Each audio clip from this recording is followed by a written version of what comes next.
Mesdames et messieurs, bonjour et bienvenue sur votre chaîne d'information en temps réel. L'actualité en Afrique et dans le monde en continu. Vous informer est notre mission alors, si vous êtes nouveau, abonnez-vous et activez aussi la cloche de notification pour ne plus rien manquer. Cela étant fait, c'est parti. Eh bien les amis, les images que nous utilisons sont à titre illustratoire. Alors nous vous invitons à être courtois et polis au niveau de vos commentaires sous peine de ne pas les voir supprimés. Merci. Le directeur de l'information et des relations publiques des armées, colonel Souleymane Dembélé, a rendu public le 24 mai 2022 un communiqué sur les actions menées par les forces armées maliennes contre les terroristes. La posture offensive adoptée désormais par l'armée malienne a permis la neutralisation de 12 terroristes, la saisie d'un PM, des fusils de chasse, 9 motos et une somme d'argent.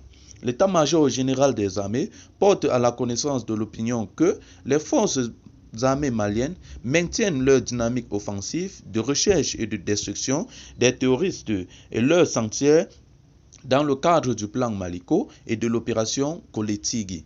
Elles continuent de consolider les acquis opérationnels face à des terroristes de plus en plus fébriles, adoptant l'évitement et se confondant à la population comme action avec des capacités de nuisance reposant désormais sur les pose d'engins explosifs improvisés, les tirs indirects sur les emprises et récemment des enfants enrôlés de force parmi des populations.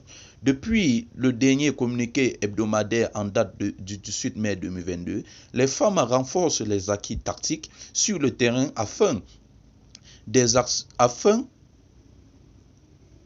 acquis tactiques sur le terrain avec des actions majeures qui se sont inscrites dans la recherche et la consolidation des renseignements, la neutralisation des GAT et des actions en faveur des populations comme suit.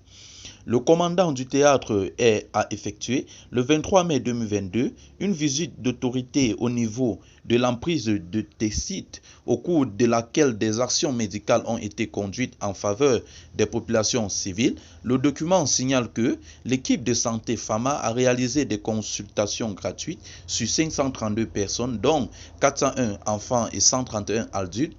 En outre, les unités des différents secteurs ont mis à profit la semaine pour continuer la recherche et la précision des renseignements sur les groupes armés terroristes. Eh bien les amis, c'est ici que s'achève cette petite note d'information. Alors, nous vous implorons à vous abonner massivement sur la page. Je dis bien massivement sur la page et surtout d'activer la cloche de notification qui vous permettra d'ailleurs de lire nos prochaines vidéos. Merci, bye bye.